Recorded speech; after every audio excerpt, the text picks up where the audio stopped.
আরও একটি পর্ব আমি শুরু করতে যাচ্ছি। আমি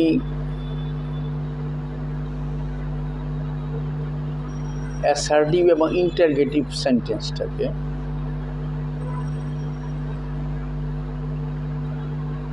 আরও ক্লিয়ার করার জন্য রিভিউ ক্লাস করতে চাচ্ছি। নর্মালি দেখেন, আমি এগুলি নিয়ে অনেকগুলো ক্লাস করেছি, অনেকগুলো পর্ব করেছি, এপিসোড করেছি। প্রকৃতপক্ষে আমি যে উদাহরণগুলি দিয়েছি সিম্পলভাবে, এগুলি দিয়ে প্রচুর সেন্টেন্স তৈরি করা যাবে এই ফরম্যাটে।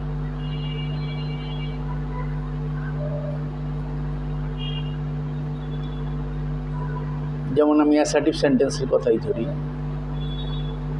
অ্যাসার্টিভ সেন্টেন্সে আমি সিম্পলভাবে বললাম, আমি ভাত খাই, তুমি ভাত খাও, আমি স্কুলে যাই, তুমি স্কুলে যাও, আমি ফুটবল খেলি, তুমি ফুটবল খেলো, সে ফুটবল খেলে, তোমরা ফুটবল খেলো, তুমি চিঠি লিখো। এইভাবে অসংখ্য সেন্টেন্স কিন্তু তৈরি করা সম্ভব। এগুলির আবার ইন্টারগেটিভ ফর্ম আছে। ইন্টারগেটিভ ফর্ম এগুলো কীভাবে তৈরি হয়ে গেল তো আমি প্রচুর বহুবার বলেছি। আবার ইন্টারগেটিভ ফর্মগুলো কিন্তু এগুলোর মাধ্যমে হয়। ন্যাচারালি যে ইন জেনারেল কি দ্বারা যেই সমস্ত প্রশ্ন হয় সেগুলো কিন্তু WH জাতীয় ওয়ার্ড দিয়ে করা সম্ভব নয়। WH এই যে জাতীয় ইয়েতে দু একটা হয়, কিন্তু ব্যতিক্রম দু একটা আছে, সব কিছুরই ব্যতিক্রম আছে। যেমন হোয়েন যখন বলি তখন তো কখন শব্দটা, তুমি কখন আসছিলে, এখানে কি শব্দটা কিন্তু আসে নাই বাংলা বাক্যে। হোয়ার যখন বলি তখন কিন্তু কোথায় আসে কথাটা, কিন্তু যখন কি দিয়া বলি যে তোমার নাম, এখানে একটা আছে, যেমন তোমার নাম কি, এই ক্ষেত্রে হোয়াটটা আসে, যেহেতু হোয়াটের মিনিংটাই হচ্ছে কি, এখানে তো কি তো আসবেই, তাই না? এখানে কি আসবে, কিন্তু বেসিক্যালি মনে করেন তুমি কি ভাত খেয়েছো, হ্যাঁ, তুমি স্কুলে যাও, তুমি কি স্কুলে যাও, এগুলি বেশিরভাগই কিন্তু এই যে কি দ্বারা যে শব্দ, সেগুলি বেশিরভাগই অক্সিলারি ভার্ব অথবা মূল ভার্ব হিসাবে ইন্টারগ্রেটিভ সেন্টেন্সে আসবে, এবং এগুলো নিয়ম মাফিক আসবে। আমি যা বলেছিলাম যে মূল ভার্ব বা অক্সিলারি ভার্ব সাবজেক্টের আগে আসবে, হ্যাঁ, ওইভাবে আসবে বেশিরভাগ। কিন্তু কি দ্বারা যে প্রশ্নগুলি করা হয়, তুমি কি স্কুলে গিয়েছো, এগুলি কিন্তু have you gone to school, তুমি কি স্কুলে গিয়েছো, হ্যাঁ, এই যে কি শব্দটা যখন ব্যবহার হবে বেসিক্যালি এটা WH জাতীয় ওয়ার্ড দিয়ে হয় না, দু একটা ব্যতিক্রম আছে। যেমন হোয়াট শব্দটার মিনিংটা যেহেতু হোয়াট, কি, ওইটা তো আসবেই, কিন্তু হোয়েন, হোয়ার, হুইচ, হু, কে, এখানে কি, এগুলি কি, হু আর ইউ, তুমি কে, কিন্তু কাজেই ওগুলোতে বেশিরভাগই কিন্তু অক্সিলারি ভার্ব বা মেইন ভার্ব আসে। তুমি কি স্কুলে গিয়েছো, have you gone to school. আচ্ছা, এটা যদি আমি তুমি কি, ইউ কি, আমি বাংলা থেকে ইংরেজি করি, কি শব্দটা আমি পরে বলতেছি, তুমি কি স্কুলে বলার কারণে এখানে টু স্কুল হবে।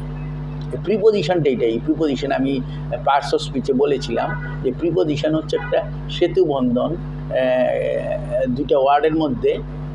বেসিক্যালি প্রিপোজিশনের পরে নাউন থাকে, হ্যাঁ। আর এই যে স্কুলে, বাসায়, এই যে আমরা যে প্রত্যয়গুলি যুক্ত করি, এগুলোর ক্ষেত্রে কিন্তু প্রিপোজিশনের মাধ্যমে এটা ইন্ডিকেট করা হয় ইংরেজিতে, হ্যাঁ। তাহলে এইখানে হচ্ছে গিয়ে তুমি কি স্কুলে গিয়েছো, এটা কী হবে, তুমি হচ্ছে ইউ। আচ্ছা, কীটা পরে আসতেছি, স্কুলে মানে টু স্কুল, স্কুলে গিয়েছো মানে কি, এখানে ওই আছি হইলে আমি বললাম না যে হ্যাজ হ্যাভ হবে অক্সিলারি ভার্ব, আর হবে গিয়া ভার্বের পাস্ট পার্টিসিপল ফর্ম হবে, যাওয়াটার পাস্ট পার্টিসিপল গন হবে, হ্যাঁ। আর হ্যাভ আসবে অক্সিলারি ভার্ব হিসাবে, তাহলে have gone, you to school have gone. এখন ওই কি শব্দটার জন্য, প্রশ্নের জন্য কি শব্দটা আসছে, কাজে হ্যাভ দ্বারা কি শব্দটা ইন্ডিকেট করা হবে, কাজে হ্যাভ ইউ, হ্যাভটা আগে আইসা পড়বে, হ্যাভের পর সাবজেক্ট আসবে, সাবজেক্ট এখানে ইউ, হ্যাভ ইউ। ফরমেশনটা দেখেন, সর্টিংটা দেখেন, বাংলা বাক্যের সর্টিংটা ইংলিশ অনুযায়ী যদি করি তাহলে you to school have gone. আর ইংরেজিতে আমি যখন করব তখন কী হবে, এইভাবে তো ইংরেজি করা যাবে না, কাজে এইটাকেই আমি রিফর্ম করে করব কি এই শব্দগুলি কিন্তু আসতেছে, হ্যাভটা আগে আসবে, তারপর ইউটা আসবে, যেহেতু ইন্টারগ্রেটিভ সেন্টেন্সে অক্সিলিয়ারি ভার্ব বা প্রিন্সিপাল ভার্বটা আগে আসে। এম ইজ আর যদি প্রিন্সিপাল ভার্ব হয়, হ্যাজ হ্যাভ যদি প্রিন্সিপাল ভার্ব হয়, হ্যাভ ইউ এ পেন, তাই না, হ্যাভ ইউ এ পেন। আচ্ছা, এটা পরে আমি বলতেছি। তাহলে এই ক্ষেত্রে কী হবে, হ্যাভটা আগে আসলো, তারপর সাবজেক্ট আসলো you, have you gone to school, okay, note of interrogation. এই ওয়ার্ডগুলো দিয়েই কিন্তু সেন্টেন্সটা হচ্ছে। হ্যাঁ, ওই যে আপনার কি শব্দটা দিয়ে, আর যেমন তোমার কি একটি কলম আছে, তোমার একটি কলম আছে, ইউ হ্যাভ এ পেন, তাই না, ইউ হ্যাভ এ পেন, তোমার আছে, আছে মানে কোনো জিনিস আছে অর্থে হইলে হ্যাজ বা হ্যাভ হবে, কোনো জিনিস কোনো বস্তু ছিল অর্থে হইলে হ্যাড বসবে। তোমার কি একটি কলম ছিল, হ্যাড ইউ এ পেন, তোমার একটি কলম ছিল, ইউ হ্যাড এ পেন।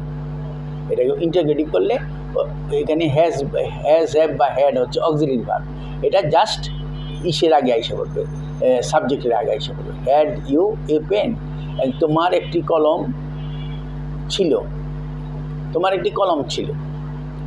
এটা কি হবে, আমি যদি এইটা হুবহু বাংলা করি, তোমার মানে ইউ ইউ ইউ, তোমার একটি এ পেন, একটি কলম, had, you a pen had, এটাকে এইরকম না, কিন্তু সেন্টেন্সের ফরমেশনটাকে সর্টিংটা কী হবে ইংরেজির ক্ষেত্রে, এইভাবে হবে না, এই ওয়ার্ডগুলি একটু সিকোয়েন্সটা ঠিক করে লিখতে হবে, কারণ আমরা জানি সাবজেক্টের পরেই ভার্ব আসে, এখানে অক্সিলিয়ারি ভার্ব হচ্ছে হ্যাড, তাহলে আমি কী করবো, কী করবো, ওইখান থেকে হ্যাডটা আগে আনবো, ইউ হ্যাড, তারপরে ইউ হ্যাড এ পেন।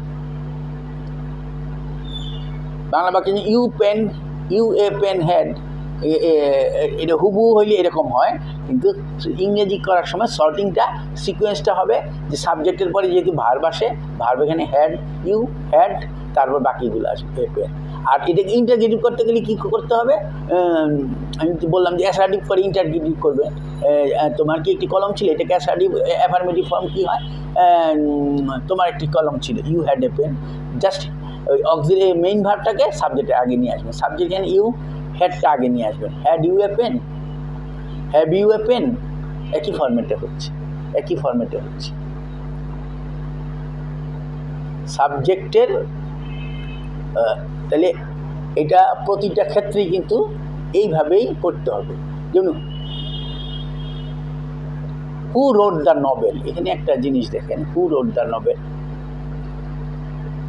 কে উপন্যাসটি লিখিয়াছিল, তাই না, লিখিয়াছিল হইলে এটা কি অতীতকাল বোঝাচ্ছে, তাই না, তাহলে অতীতকাল হলে ভার্বের একদম হুবহু অতীতকাল, এখানে কোনো কিছু যুক্ত নাই, লিখিতে ছিল বা এই জাতীয়, কাজেই ভার্বের হুবহু পাস্ট ফর্মটাই আসবে, বাংলায় যেমন পাস্ট ফর্মটা আসছে লিখিয়াছিল, হু রোড দ্য নভেল, এখানে কিন্তু who did write the novel হবে না, বুঝতে পারছেন, অর্থাৎ এই জিনিসটা হচ্ছে গিয়ে কি, এখানে ডিড রাইট এটা পাশাপাশি হবে, কখন অক্সিলিয়ারি ভার্বও বসাইলেন আবার পাশাপাশি মূল ভার্বটা বসাইলেন, এটা কখনো হবে না, সেই ক্ষেত্রে হবে কি,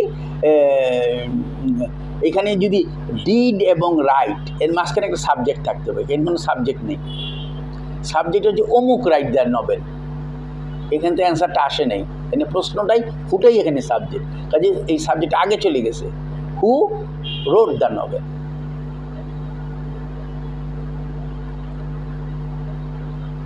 যেমন what happened, what did happen হবে না, ডিড এবং হ্যাপেন দুইটা পাশাপাশি হবে না, মাঝখানে একটা সাবজেক্ট থাকতে হবে, এই কারণে এটা হবে গিয়ে কি হোয়াট হ্যাপেন্ড, কি ঘটছিল, কি ঘটছিল, তাই না। এই প্রতিটা ইসেতেই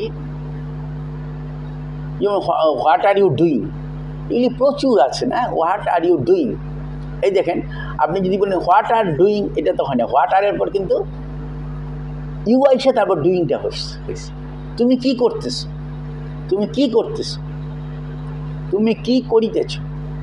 আচ্ছা, এটা যদি আমি ইংরেজিতে বাংলা অনুযায়ী ইংরেজি করি, তুমি হচ্ছে ইউ, কি কি হলো এখানে হোয়াট, করিতেছিল, যদি করিতেছে আর ডুইং হবে, যেহেতু তেসি তেসু থাকলে am is are auxiliary verb হিসাবে এম অথবা ইজ অথবা আর, মেক ইট ক্লিয়ার। এখানে কিন্তু এম ইজ আর যে আমি বলি সবসময়, মানে কি হচ্ছে কি অবলিক আছে আর কি, যে কোনো একটা আসবে অ্যাকর্ডিং টু সাবজেক্ট অনুযায়ী ইউ এর সাথে আর আসবে, তাই না? তাহলে তুমি কি করিতেছ, ইউ হোয়াট করিতেছ আর ডুইং, কিন্তু সিকোয়েন্সটা কী হবে, ফরমেশনটা কী হবে, ইংলিশ করার ক্ষেত্রে সেন্টেন্সের ফরমেশনটা কী হবে, আমি বলছি হুইচ, হোয়াট, হোয়ার, এগুলি প্রথমেই আসবে হোয়াট, তারপর অক্সিলারি ভার্বটা আসবে, এখানে are auxiliary verb, what are, তারপর সাবজেক্ট আসবে, সাবজেক্ট হচ্ছে you, what are you doing. এই সবগুলি ওয়ার্ডই কিন্তু আসলো, কিন্তু সিকোয়েন্সটা চেঞ্জ হয়ে গেল ইংরেজি করার সময়। কাজে ইংরেজি সেন্টেন্স বাংলাটাকে যদি আমি ইংরেজিতে করি, বাংলা ওয়ার্ডগুলি এইভাবে করে ও যদি বসান, তারপর সিকোয়েন্সটা যদি ওইভাবে অ্যাকর্ডিংলি করেন, তাতেও কিন্তু আপনি ইংরেজি হয়ে যাবে। হ্যাঁ, আমি কিন্তু এগুলো আরও অনেক করবো। আজকে এই পর্যন্তই। ধন্যবাদ আপনাদের সবাইকে। থ্যাংক ইউ, ভালো থাকবেন।